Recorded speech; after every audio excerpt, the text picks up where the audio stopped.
इस वक्त हम मेरठ जिले के सरधना ब्लॉक के गांव अटेरना में हैं। एक बार आपसे हम ये जानना चाहेंगे कि टोटल जो विकास कार्य हुए अभी तक क्रमवार बताओ, नाम बताओ। जो ये कहता है प्रधान के अभी प्रधान का अधिकार सबसे बड़ा है, जहां तक मैंने अनुभव करा, वो अपनी पंचायत निधि से गांव हित में, जनहित में वो सारे काम कर सकता है। तो ये गांव में ओपन जिम है। तुम क्या बनना चाहते हो? फौजी। फौजी? अरे बहुत बढ़िया। देखिए ये एक ऐसा गांव है और दिल्ली से बहुत दूर नहीं है, मेरठ से बहुत दूर नहीं है, जिसने डायरेक्ट शिफ्ट किया मोबाइल पे, जहाँ लैंडलाइन फोन नहीं आया। क्या चल रहा है गांव में आपके? बढ़िया काम चल रहा है हमारे।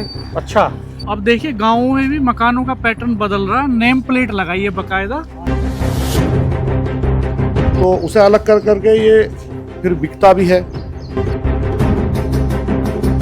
पर पानी आ रहा है और ऐसा नहीं है, स्वच्छ। जी मतलब मैं आप भी चेक कर सकते हैं। हाँ। दोस्तों नमस्कार, इस वक्त हम मेरठ जिले के सरधना ब्लॉक के गांव अटेरना में हैं। गंग नहर के किनारे है ये गांव और इस गांव की एक खूबसूरती ये है कि वाटर टेबल जो है यहाँ बहुत ही शानदार है। अभी 2 फीट की मशीन काम कर रही है इस गांव में और कुआं नहीं खोदना पड़ता किसानों को ट्यूबवेल लगाने के लिए। किसान प्रधान गांव है, गांव के अधिकांश लोग किसान हैं और अतिरिक्त आमदनी के लिए दूसरे काम धंधे भी करते हैं। हमारे साथ इस समय मोंटी जी हैं। मोंटी जी गांव की जो प्रधान है, चंचल सोम जी उनके हस्बैंड हैं और इस गांव में पंचायत का सारा काम देखते हैं। चूँकि अब जो ग्राम पंचायतें हैं उनका स्वरूप काफ़ी हद तक बदल रहा है और गांव में जो विकास है वो केवल इस पर निर्भर नहीं करता कि पंचायत को कितना फंड मिला, इस पर भी निर्भर करता है कि ग्राम प्रधान राजनीतिक तौर पे कितनी बड़ी भूमिका अपने ब्लॉक में, अपने ज़िले में निभाता है। तो वो अलग तरह से फंड्स लेकर के भी आता है, विधायक निधि से, क्षेत्र पंचायत से, जिला पंचायत से, सांसद निधि से भी काम ले आता है। तो हम इस गाँव को देखेंगे कि ये गाँव किस तरह से बदला है कुछ दिनों में और इस गांव के किसानों से भी बात करेंगे एक अलग वीडियो में। उसमें भी हम आपको दिखाएंगे कि लोग क्या कहते हैं। तो प्रधान जी, पहले ये पंचायत सचिवालय देखते हैं आपका। मेरा नाम रविंदर राणा है और मेरे साथ राजेश शर्मा जी हैं। हम दोनों पूरी ग्राउंड रिपोर्ट यहाँ की करेंगे और बहुत खूबसूरत बनाया आपने पंचायत सचिवालय। एंट्री के साथ कूड़ा निस्तारण का केंद्र है और ये पंचायत सचिवालय है और स्लोगन्स बड़े शानदार लिखे हैं। तो आज ग्राउंड रियलिटी भी चेक करेंगे कि ये जो खूबसूरती है ये गांव में कितनी रिफ्लेक्ट होती है। बिल्कुल। तो आपका हमारे चैनल पे स्वागत है। धन्यवाद राणा जी एवं शर्मा जी कि आपने जो है हमारे गांव को चुना और हमारे गांव में जो ये काम, जो तरक्की है, वो आपके माध्यम से शायद क्षेत्र और जनता तक पहुंचेंगे। आपका बहुत बहुत धन्यवाद और स्वागत है। आइए पंचायत सचिवालय देखते हैं पहले। तो नारों पे बहुत जोर है, कहीं ना कहीं देखो अब ये फर्क डालते हैं। पढ़े लिखे हैं, समझते हैं, युवा हैं, बच्चे हैं, छोटे बच्चे अपने घर पर जाकर बताते हैं इन चीज़ों को, तो फर्क डालते हैं। ये CSC सेंटर क्या होता है? ये CSC सेंटर होता है जो जन सेवा केंद्र, इसे जैसे हम अपने मतलब कॉमन सर्विस सेंटर वाली भाषा में बोल रहे हैं। हाँ, लोकवाणी केंद्र है। यहाँ जो है इसमें आप तुम्हारे आय है, जाति है, जन्म मृत्यु है, वो सब यहाँ से गांव के लोग अप्लाई कर सकते हैं। जो लाइब्रेरी भी डेवलप होगी, अच्छा, उसमें पुस्तकों के साथ साथ अब ई-लाइब्रेरी भी सरकार बना रही है, तो वहाँ भी सिस्टम लगे हुए हैं। वहाँ से भी बच्चे उसकी जो ई-लाइब्रेरी में जो सिस्टम लगे हुए हैं उससे प्रिंट आउट निकाल सकते हैं, उस पर सर्च कर सकते हैं, गूगल कर सकते हैं। ये आज़ादी के अमृत महोत्सव का मतलब आज़ादी के 75 साल होने पे ये पत्थर लगा सभी पंचायतों में लगा। और पहले ये जानते हैं आपके गांव का इतिहास क्या है, कितने साल पहले बसा होगा ये गांव अंदाजा? देखो ये मोस्टली इस बेल्ट के जो गांव हैं वो 1000, 1100, 1200 साल के आसपास के, उसी के समथिंग है। हमारा भी उसी के समथिंग है। ये गांव शुरू हो गई थी उस समय श्री ठाकुर नैन सिंह जी गांव ने निर्विरोध प्रधान चुने थे, तो उस समय तो सहमति बन जाती थी, सरकार का कोई फंड, आप थोड़ा आ गए जी, सरकार का उस समय कोई फंड भी नहीं रहता था। केवल गांव में एक सामाजिक निर्णय लेने के लिए प्रधान चुने जाते थे, तो तब ये फैसला हो गया कि नैन सिंह जी प्रधान। नैन सिंह जी जो साफ छवि के व्यक्ति थे उसे चुन लिया जाता था। तो उस समय के 1951 में चुने गए वो पहली बार, और 1962 तक टू रहे। तक रहे जी। 10-11 साल का कार्यकाल। 10-11 साल का कार्यकाल रहा। फिर ठाकुर सुनहरा सिंह जी आ गए 1962 में। 62 में ही आए, ये भी निर्विरोधी चुने गए। 72 तक रहे, ये भी 10 72 साल तक रहे। शुरू के प्रधानों का कार्यकाल 10-10 साल का है। 10 साल का रहा, क्योंकि उस समय निर्विरोध चुने जाते थे। फिर चमन सिंह जी थे, वो भी निर्विरोध चुने गए। उसके बाद जहां तक मेरी जानकारी है, क्योंकि मेरा तो जन्म ही 88 का है, तो मेरे तो उससे पहले ही राजकुमार जी चुन लिए गए थे। चुनाव इनके समय में हुआ था और बड़ा अच्छा कार्यकाल इनका रहा है। पहला चुनाव राजकुमार जी के समय सिंह जी का हुआ 1982 में, जो वोटिंग से हुआ। उसके बाद श्री ओम प्रकाश जी रहे। ओम प्रकाश जी के समय से फिर कुछ निधि बताते हैं कि आनी शुरू हुई थी, जो गांव के। जब ठाकुर नयन सिंह जी थे तब गांव में बिजली थी। 85 में आई बिजली। 1985 के आसपास हमारे यहाँ जो बिजली का। अच्छा जी जी जी जी प्रधान जी, आप बता रहे थे कि ठाकुर महाराज सिंह फिर छठे नंबर पे प्रधान बने 1995 में, और यहाँ से कार्यकाल होना शुरू हुआ 5 साल का। यहाँ से हमने देखना शुरू कर दिया कि गांव में एक प्रधान होता थे, वो निर्णय लेते हैं। उनके हाथ में पावर होती है कि वो मतलब कहीं भी रास्ता बना सकते हैं, जहाँ रास्ते की आवश्यकता है या जो मूलभूत सुविधा है। जब हम बहुत छोटे थे तब हमने देखना शुरू करा कि भाई प्रधान जी होते हैं, वो करा सकते हैं काम। तो यहाँ से मेरे यादगार जो है वो यहाँ से मानो। उससे पहले तो मुझे इतना ध्यान नहीं कहा कितना काम हुआ, लेकिन प्रधान जी के समय में एक बड़ा काम हमारे गाँव में हुआ, जो हमारा ये कक्षा 5 से और 8 तक का प्राइमरी स्कूल जो अभी आपको मैं दिखाऊंगा, वो उन्हीं के कार्यकाल में बना। अच्छा, हाँ, तो बड़ा कार्य, ये बड़ी उपलब्धि है। एजुकेशन के फील्ड में बच्चों को गांव के मौका मिला। फिर दीपचंद उपाध्याय जी आ गए। दीपचंद उपाध्याय जी उसके बाद प्रधान रहे, 7वें प्रधान थे गांव के। तो यहाँ से ये रिजर्वेशन, यहाँ से रिजर्वेशन शुरू हो गया। ये ओबीसी में रही थी, उसके बाद एससी के रहती आई, और उसके बाद बीरो देवी और किरण बाला, ये जो दोनों जो हैं एससी में थे, ये दोनों। फिर कुलदीप जी भी एससी में थे। उसके बाद फिर 2000 कोविड आ गया। कोविड के बाद थोड़ा गैप भी रहा, करीबन 6 महीने। चुनाव जो है सरकार ने लेट कराया, तो उसके बाद ये चुनाव 2021 में ये चुनाव हुआ। अच्छा, महिला प्रधान भी कई रही हैं शुरू में, पहले नंबर से लेके और 7वें नंबर तक 7 प्रधान पुरुष रहे। और फिर बीरो देवी जी, किरण बालाजी और फिर चंचल सोम जी, 3 प्रधान जो हैं गांव की महिलाएं रही। तो क्या फर्क महसूस करते हैं जब गांव का नेतृत्व किसी पुरुष के हाथ में होता है और जब किसी महिला के हाथ में होता है? फर्क तो कुछ नहीं है। देखो, महिला और पुरुष में कोई अंतर नहीं है, दोनों काम करने में सक्षम है। अंतर उनकी विचारधाराओं में होता है। भाई किस व्यक्ति की विचारधारा क्या है, उसमें अंतर होता है, लेकिन काम में कोई अंतर नहीं है। महिला पुरुष सब बराबर है, बराबर काम करता है। आज भी हमारे गांव की प्रधान जो है महिलाएं हैं, मैं प्रतिनिधित्व करता हूं उनका, तो बराबर काम चल रहा, प्रॉपर काम चल रहा। आपका दफ्तर भी देखेंगे अभी। पहले जिला पंचायत सदस्यों के नाम देखते हैं, कौन कौन जिला पंचायत, नहीं ग्राम पंचायत सदस्य। ये हमारे ग्राम पंचायत के सदस्य हैं, जिनका पूरा रोस्टर पंचायत भवन पे बना हुआ है। इनसे कभी भी जाकर बराबर जो बैठकें होती हैं उनमें इन्हें बुलाया जाता है और निर्णय लिए जाते हैं इनके साथ बैठ के। चलिए, अच्छा है। तो कोऑर्डिनेशन बना रहता है, बराबर बैठ के। एक अविश्वास प्रस्ताव वाला फंडा होता था पहले गाँव में प्रधानी में, नहीं, वो नियम है सरकार का, आज भी नियम है। अगर प्रधान सही काम नहीं करेगा तो उसके खिलाफ ला सकते हैं। करीबन 29 कैमरे लगे हैं पूरे गाँव में, सारी गलियां कवर हैं। तो मुख्य चौराहे जो गांव से बाहर की तरफ जो रास्ते जाते हैं या एंट्री होती है, मुख्य चौराहे, सभी पर जो है सीसीटीवी कैमरे लगे हुए हैं। इससे कुछ मदद मिलती है कैमरों से? इससे बहुत ज़्यादा मदद मिलती है। जैसे अभी हमारे यहाँ एक बड़ी घटना हो गई थी। हमारे किसान, गांव से बाहर ही 2 किसान सड़क पर बैठे हुए थे, अचानक एक तेज वाहन लापरवाही से उन्हें दोनों को कुचल के चला गया। तो मुश्किल से 10 मिनट में उसका यहाँ नंबर ट्रैक हो गया था और पुलिस ने उन्हें वहाँ से पकड़ा, और आज उनके परिवार को आर्थिक मदद भी मिली और पुलिस को भी उससे मदद मिली। ये वाईफाई भी लगा आपके यहाँ? ये आपके यहीं लगा है कि पूरे गांव में इसकी सुविधा है? नहीं, ये पूरे गांव में इसकी सुविधा है। जगह जगह मुख्य चौपलों पर इसकी सुविधा दे रखी है, तो जहाँ युवा और बच्चे हैं वो उसका पूरा लाभ उठाते हैं। इसका एक्सेस फ्री है? फ्री एक्सेस है। अच्छा, गाँव ने सबने निर्णय लिया कि भाई ये लड़का है, इस पर विश्वास है, ठीक कर सकता है। तो जहाँ तक उम्मीद है, आप गाँव वालों से बातचीत करेंगे तो वो बताएंगे कि मैं उनकी उम्मीद पे खरा उतरा या वो उम्मीद से मैं परे रहा। आप 88 बोर्न हैं, तो किसी यूथ का गांव में, चूंकि गांव का जो समाज है उसमें बुजुर्गों की एक खास अहमियत होती है। सारे फैसले घर परिवार से लेके पंचायत तक बुजुर्ग ही लेते हैं आमतौर पे। तो ऐसे में एक युवा को मौका देना तो निश्चित तौर पे महत्वपूर्ण बात थी। हाँ, जहाँ तक ये मानते हो कि जो मेरे सामने जो हमारे गांव के अन्य सम्मानित प्रत्याशी थे, वो मेरे पिताजी की उम्रों के थे लगभग। तो मैं सबसे छोटा कम उम्र का प्रत्याशी उनमें मैं ही था।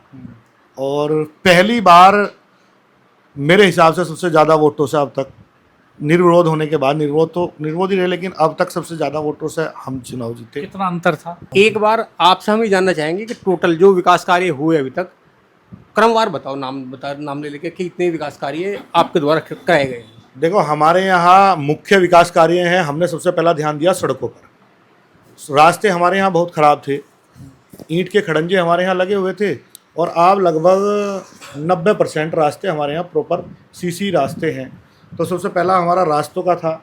उसके बाद पानी की टंकी हमारे यहाँ बनी, हमारे यहाँ शमशान हमारे यहाँ बना, और राशन डीलर की दुकान यहाँ बनी, और हमारा पंचायत घर ये पूरा प्रॉपर नहीं था, पंचायत घर हमारे यहाँ बना, और CSC केंद्र हमारे यहाँ बना, आंगनवाड़ी केंद्र यहाँ पर बना, और तुम्हारा ये अपना राशन डीलर की दुकान यहाँ पर बनी। तो काम तो बहुत, मेरे हिसाब से काफ़ी काम यहाँ पर हो गए। जो मूलभूत सुविधाएं हैं वो लगभग सब। जैसा हम लोग देख रहे हैं अमूमन, अभी जैसा हम कैमरे देख रहे हैं तो CCTV कैमरे से पूरा गांव इस समय जो है ना, पूरे गांव में CCTV कैमरे लगे हुए हैं हर चौराहे पे। और हम देख रहे हैं कि जो भूगर्भ जल का एक यहाँ संस्थान ही खुला हुआ है। अमूमन देखते हैं ब्लॉक में कहीं मिलता नहीं है। अभी हम देख रहे हैं जो बारिश का माप यंत्र है वो यहाँ लगा हुआ है। तो ये गांव में ओपन जिम है। तो प्रधान जी, जिम चल रहा है? हाँ, सुबह सुबह मैं तो खैर अभी तो नाश्ता वास्ता करके आया हुआ हूँ। हाँ। लेकिन सुबह महिलाएं, बच्चे और बुजुर्ग भी हैं, यहाँ आते रहते हैं। तो ये कब आपने बनवाया था? ये तो लगभग 1.5-2 साल पहले हमने ये लगवाया था। अच्छा। हाँ, तो जब से बच्चे और युवा, बुजुर्ग, महिलाएं इसका इस्तेमाल भी कर रही। तो कितना खर्चा आ गया था इसमें लगभग? करीबन ये 1.5 लाख रुपए के लगभग का इसका खर्चा है। ये हमारे यहाँ जो है ये वर्षा नापने का एक यंत्र है, जो ब्लॉक में कुछ ही आए थे। तो एक हमारे गांव में भी लगा, जिसका जिले स्तर पे, मुख्यालय पे पता चल जाता है कि किस गांव में कितनी वर्षा हुई है। ये स्कूल है आपके गांव का ना, उच्च प्राथमिक विद्यालय। इसमें स्टाफ प्रॉपर है? प्रॉपर स्टाफ है, लेकिन बच्चों की कमी है, क्योंकि गांव जो है शहर के नज़दीक भी है। और मैं मानता हूं कि सरधना जाते हैं, पास में और भी लोकल स्कूलें हैं मान्यता प्राप्त। हाँ। तो उनमें जाते हैं। तो दरअसल हमारा पंचायत घर भाई साहब छोटा पंचायत है हमारी, छोटी पंचायत है। तो उसे देखते हुए हमें भी बहुत ज़्यादा मतलब मेहनत करनी पड़ी इस पंचायत को यहाँ तक। भी कम मिलते, फंड्स भी कम है। हाँ। ये क्या है प्रधान जी? ये भाई साहब भूजल, जो हमारा वाटर लेवल है, उसकी पैमाना एक तरह से उसे मान लो। इसमें एक अंदर सिस्टम लगा हुआ है, तो बीच बीच में जो भूजल संबंधित अधिकारियां हैं वो आते रहते हैं, और इसका वाटर लेवल अभी क्या चल रहा वो इसकी पैमाइश करते रहते हैं। उससे क्या है कि लोगों को जागरूक करते रहते हैं कि पानी बर्बाद मत करो भाई, तुम्हारा गांव का उस समय इतना था वाटर लेवल, आज इतना चल रहा है। तो उससे पता चलता रहता है गाँव को भी कि भाई वाकई इतना वाटर लेवल आ गया, तो हमें भी बचना चाहिए पानी बर्बाद ना। मतलब जो राशन डीलर्स की दुकानें होती थी वो पहले अपने घरों में खोल के रखते थे। जो राशन डीलर होता था, हाँ। वो अपने घर रख लेता था, और किराया जो है सरकार उसे ही देना शुरू कर देती थी। हाँ। अब ये आपने बनवा दिया? अब ये हमने बनवा दिया। इसमें 2 कमरे हैं, एक गेहूं का और एक चावल का, उसके बैठने की जगह रहेगी। यहाँ पे जो है वर्षा मापक यंत्र लगा हुआ है कि कितनी बारिश होती है इस इलाके में, और पूरे गाँव में CC रोड्स बनी हैं, CCTV लगे हुए हैं, स्कूल अच्छे हैं, और एक धारणा बदलती है इस गांव में आके। राजेश भाई साहब, ये कूड़ा ढोने की गाड़ी है, इससे सफाई भी होती है। अच्छा, सार्वजनिक शौचालय भी है गाँव में? हाँ, ये सार्वजनिक शौचालय इसलिए है, जैसे भाई किसी के घर छूट गया, शौचालय नहीं बन पाया और उसे बनने में अभी देरी है, भाई जब तक सरकार का वो नियम आएगा 5-6 महीने, तो तब तक वो यहाँ इस्तेमाल कर सकते हैं। प्रॉपर समय से खुलता है। और ये जो कूड़ा निस्तारण केंद्र है, इसका ये फिर हमने बनवाया। यहाँ हम गांव से कूड़ा इकट्ठा होकर आता है, और उसे अलग अलग यहाँ करते हैं, उसका रिसाइकलिंग करते हैं। जैसे बोतल अलग करते हैं, उसका कांच अलग करते हैं, जैविक अलग बनाते हैं उसका। तो उसे अलग कर करके ये फिर बिकता भी है, और पंचायत की आय बढ़ती है इससे। तो सरकार का क्योंकि जोर है कि पंचायत की आय बढ़ाई जाए, तो उससे इसे लाभ भी मिलता है और गांव की साफ सफाई भी हो जाती है। तो ये प्रधान जी घेर है अपना। हाँ, ये घेर है जी अपना, अच्छा। मुख्य चौपले पे ही है। अच्छा अच्छा, आइए देखते हैं कितनी जमीन है आपके पास। ये मशीन दिखाइए पहले, क्या है ये? ये तो हमारे यहाँ बिजली का काम चल रहा, अच्छा क्योंकि सड़कें बन रही तो खंभों की शिफ्टिंग हो रही। अच्छा, आपका क्या नाम है? यशपाल है जी मेरा नाम। अच्छा जी, कितनी उम्र हो गई आपकी? मेरी उम्र 62-63 साल की जी। अच्छा, जब आप छोटे थे तो पहले प्रधान कौन बने थे उस समय आपकी उम्र में, जब आप वोट देने लायक हुए? हमारे यहाँ राजकुमार प्रधान बना था जी। अच्छा, तब आपने वोट डाला था पहले? हाँ, आज पहली बार वोट डाला था जी। अच्छा, तब बिजली थी गांव में? नहीं थी, बिजली नहीं थी। अच्छा, हाँ, बिजली नहीं थी। हाँ, सन 85 के बाद बिजली आई है गाँव में तो। 1985 के बाद। पक्की सड़क थी? न पक्की सड़कें थी, पक्की भी नहीं थी। अच्छा, हाँ जी। पहली बार बिजली जब 85 में आई हाँ तो जी। किसके घर में लगा था पहला कनेक्शन? पहला कनेक्शन तो जी गाँव में 10-5 आदमियों की था, जिधर गाँव में 10-5 के लगा था शुरू में तो। हाँ, गाँव के अंदर। और टेलीफोन कब आया था? टेलीफोन तो शायद मुझे लगे शायद ओमी की योजना में आता जी। कौन सी योजना में थी? 90 में आता जी, टावर लगा था। हाँ नहीं, वो जो लैंडलाइन वाले फोन होते थे, घर पे तार लगता था खींच के, और वो आया नहीं? वो वैसा मारने वाला था वो। हाँ हाँ, हाँ, वो लगा था किसी के यहाँ? प्रधान इनके सुल्तान उपकार गया था। प्रधान जी की यही आया था हमारे यहाँ तो लैंडलाइन फोन से तो हमारा गांव वंचित ही रह गया। अच्छा, हाँ, लैंडलाइन वो आया क्योंकि हाँ दूर था तो वो आ ही नहीं पाया। हाँ तो उसके बाद जब टेक्नोलॉजी आई, वो एक छोटा इंस्ट्रूमेंट लगा कर ऊपर, हाँ। मतलब लैंडलाइन का ही था वो भी, तो वो आया था फिर हमारे यहाँ। देखिए, ये एक ऐसा गांव है और दिल्ली से बहुत दूर नहीं है, मेरठ से बहुत दूर नहीं है, जिसने डायरेक्ट शिफ्ट किया मोबाइल पे, जहाँ लैंडलाइन फोन नहीं आया। आप बताइए 20-25 साल में कितना बदला ये गांव? घना बहुत ज्यादा। कैसे बताओ, कैसे हमें कैसे पता चला घना बदला? पहले सड़कें नहीं थी यहाँ, बिल्कुल कतई भी ना कुछ नहीं था यहाँ। यहाँ जो है बुग्गी जो है बराबर हो जाती गारे में। अब बहुत सड़क बढ़िया बनी है वैसे। अरे वाह, इन बच्चों से बात करेंगे। किस किस क्लास में पढ़ते हो बच्चों? 8वीं। नाम बताओ पहले अपना और फिर क्लास बताओ। 10वीं है, 10वीं में। नाम क्या है आपका? रजत। रजत 10वीं में पढ़ते हैं। आप? 8। नाम क्या है? अनिकेत। अनिकेत। अनिकेत 8वीं में। आर्यन। आर्यन 8वीं में। 12th। परम। अच्छा, परम। टाइम पास कर रहे हैं? हाँ, टाइम पास कर रहे हैं। तो टाइम इतना ज़्यादा है, पास करना पड़ रहा है? टाइम ज़्यादा तो नहीं, पर जाने वाले हैं यहाँ से, लेकिन दोस्तों के पास कर रहे हैं टाइम पास। हाँ, हमें घूमना है। और तुम क्या बनना चाहते हो? फौजी। फौजी? अरे बहुत बढ़िया। क्या नाम है तुम्हारा? सोया। शौर्य। स्कूल जाते हो? वो अब देखिए, गाँवों में भी मकानों का पैटर्न बदल रहा है। नेम प्लेट लगाइए बकायदा।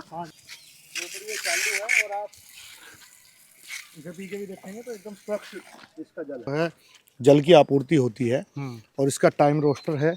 सुबह 6 बजे चला देते हैं, 9 बजे, उसके बाद 4 से 6 चलती है। हम अभी एक गांव में गए थे, बागपत जिले का बूढ़पुर गांव।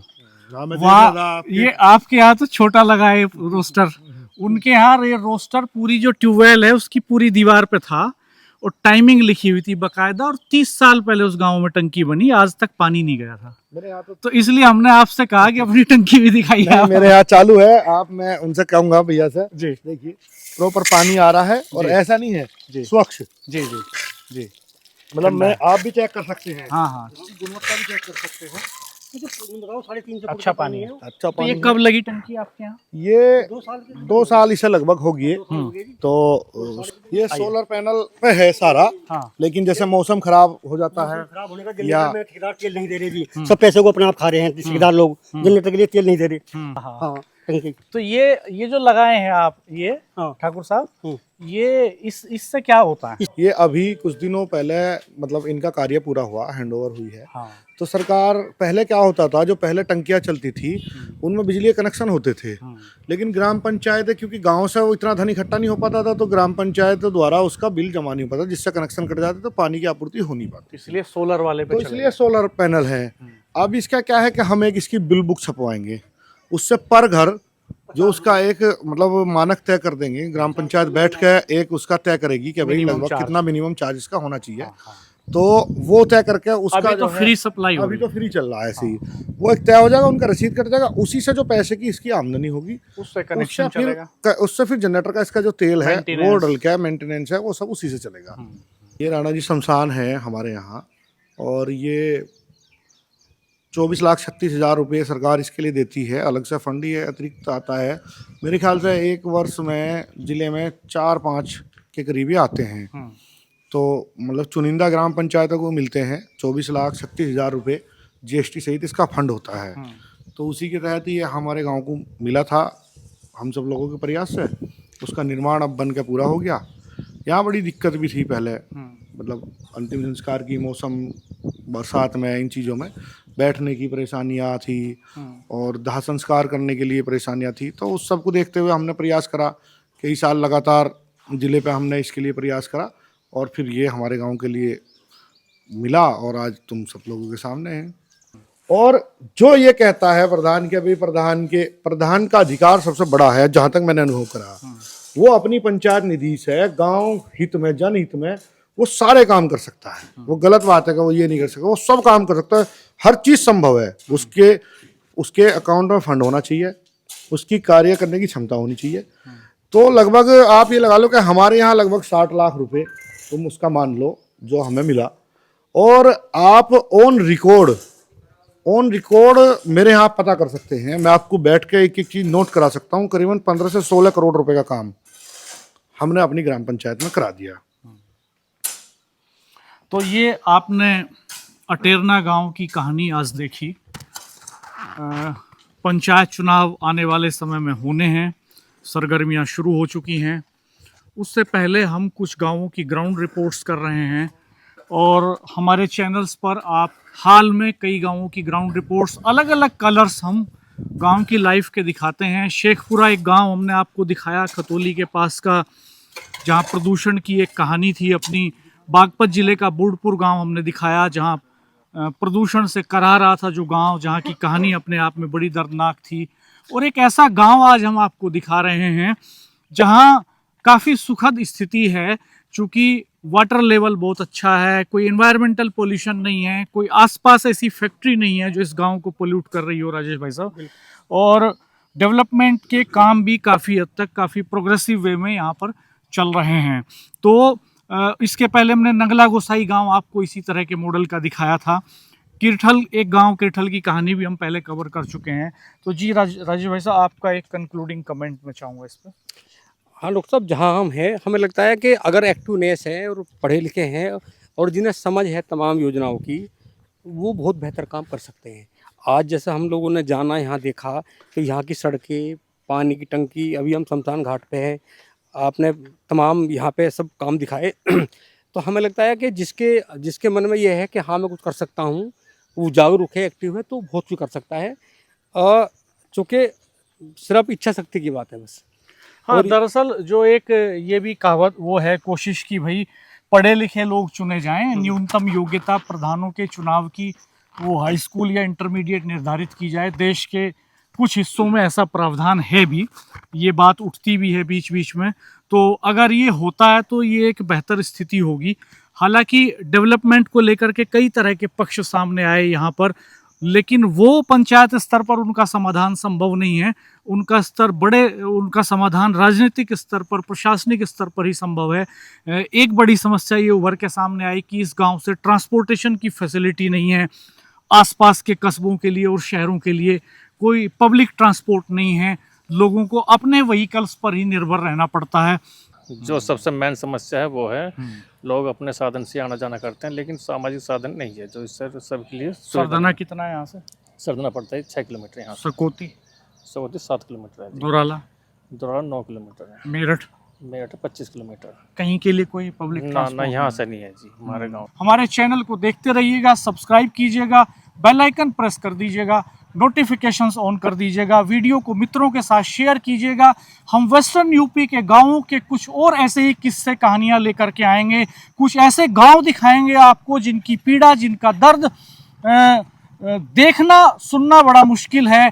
कुछ ऐसे गांव दिखाएंगे जहां पर स्थिति कंपैरेटिवली बेटर है, जहां पर डेवलपमेंट हो रहा है, वो इस तरक्की का हिस्सा बन पाए हैं।